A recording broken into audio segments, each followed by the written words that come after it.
Hello, good morning mga kaprobinsya. Ayan, so sa umagang ito, mag-harvest ta og strawberry mga kaprobinsya. So kanang medyo lamugdong ang panahon. Dili maayo ang panahon karon kay medyo gataligsik gani oh. And niya ako karon diri nag-harvest aning strawberry. Ayan oh. So karon mga kabuntagon mga kaprobinsya, medyo taas-taas ang atong harbison. Domingo manggod karon niya dapat magsayog gyud mata kay syempre human og harvest magsimba man. So dapat paspasan nato tong trabaho karon. Mag-harvest ta mga kaprobinsya.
So ayan mga kaprobinsya, magkapisa ta or maggatas ta. Gatas lang sa ta mga kaprobinsya karon kay wa ko kadaog kape. So gatas na koy gatas na bilin or nabutang diri sa payag.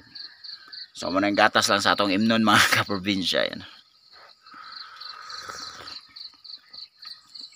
After ani mga kaprobinsya sa pag-inom, syempre mag-harvest na ta sa atong strawberry.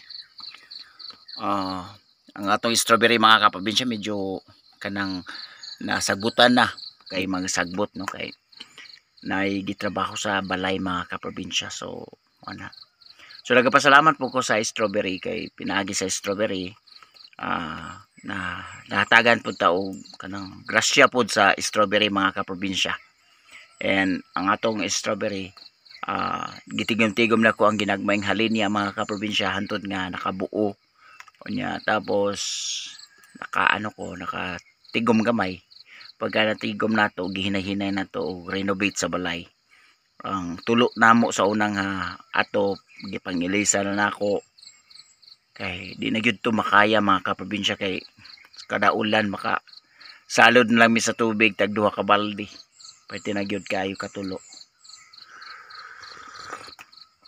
Tapos akong gipa-repair nya ang bungbong namo hardiplex man to dati. Unya katong hardiplex niya mga kaprobinsya kay makuan man kanang usay tawag ani kanang nalata na or nagisi na or nabuak. So need na gyud nga ilisan. So gipangilisan na nato. So mo na. So tungod lang na sa strawberry mga kaprobinsya sa iyang income.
kaprobinsya, balon-balon na lang tao gabi diri sa harbisanan kay para madali ta.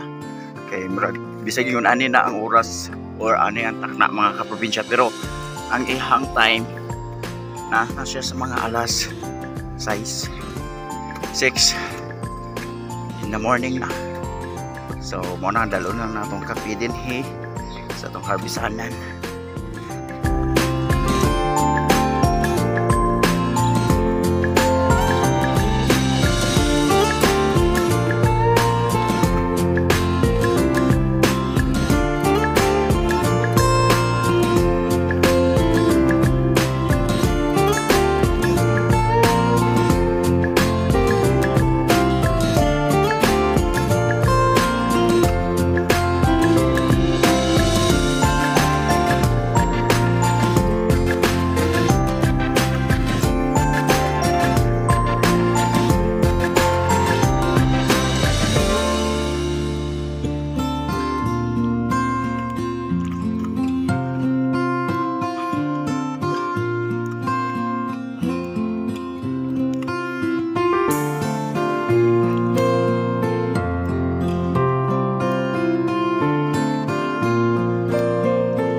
So ayun mga kaprobinsya, dito o dire maliit na lang yung makuha natin or mga medium na lang mga kaprobinsya yung size na makukuha natin dito halos kasi paubos na yung mga bunga sa strawberry natin. At higit sa lahat, maghintay na lang tayo pag magbulaklak na mga kaprobinsya para tuloy-tuloy na po ang pag-harvest next time. So sa ngayon medyo kaunti-kaunti na lang no yung strawberry natin, pero salamat pa rin tayo kahit ganito no. So dito mga kaprobinsya, daghan kayo gipangaon nga mga pangaon sa mga ibon yung iba dito, ang dami. Kasi last time hindi ako nakapunta dito, medyo nga hindi na nalinis yung strawberry natin, medyo daghan sagbot. Kay ang rason mga kaprobinsya natay gipang repair o gipang paayos sa atong balay no. So manay hinungdan nga wala pa kay wala kay nahinluan ang atong strawberry. So last week ang daming bunga mga kaprobinsya, pero hindi ko na video kasi busy. Pero halos-halos mga malaki yun ang na-harvest natin dito. Pero ngayon medyo medium na at saka small yung marami. Tapos yung mga malaki mga kaprobinsya, yun ang kinakain ng mga ibon. Iba talaga yung mga ibon mga kaprobinsya kasi pipili sila ng yung malaki. Hindi nila pipiliin yung maliit.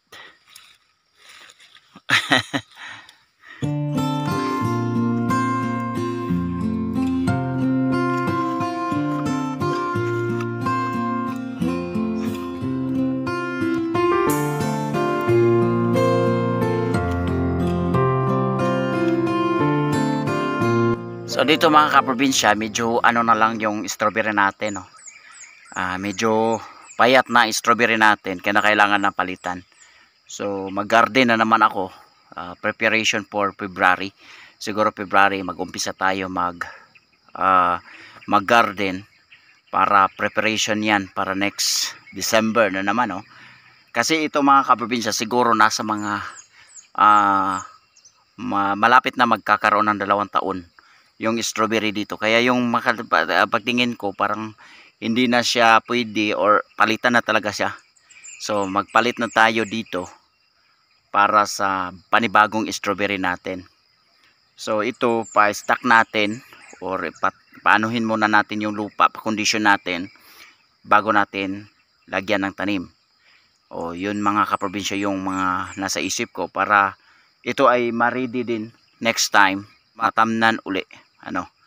Pero patabain muna natin yung lupa. Medyo na yung lupa. O di kaya i-transfer natin yung lupa sa kabila para magiging maganda yung takbo ng natin yung strawberry natin, no.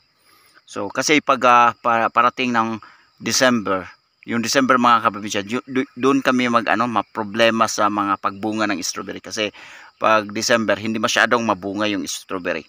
So yan, mahihirapan kami kasi maraming mag-demand yung mga customer namin during December kasi maraming mga taong bumibili niyan. At saka siyempre ang iba din decoration nila doon sa lamisan nila, table nila, no. Marami silang ilalagay na mga prutas. Siyempre isa na rin yung strawberry. Kasi yung strawberry mga kaprobinsya, basta hinog lang, ang bango talaga, no. So yan ang isa sa mga inilagay nila. So ayan.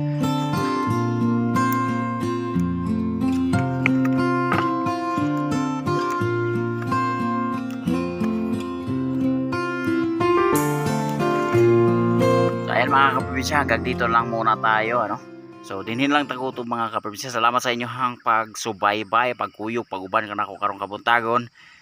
God bless atong tanan. So wala pa makasubscribe, please subscribe my YouTube channel, Benz TV20. Siyempre click ang notification para updated ta sa lahat ng video na in-upload ko. Hantod din lang ta mga kaprobinsya. Daghang salamat sa inyong paglantaw. God bless. Tayo ay mabuhay.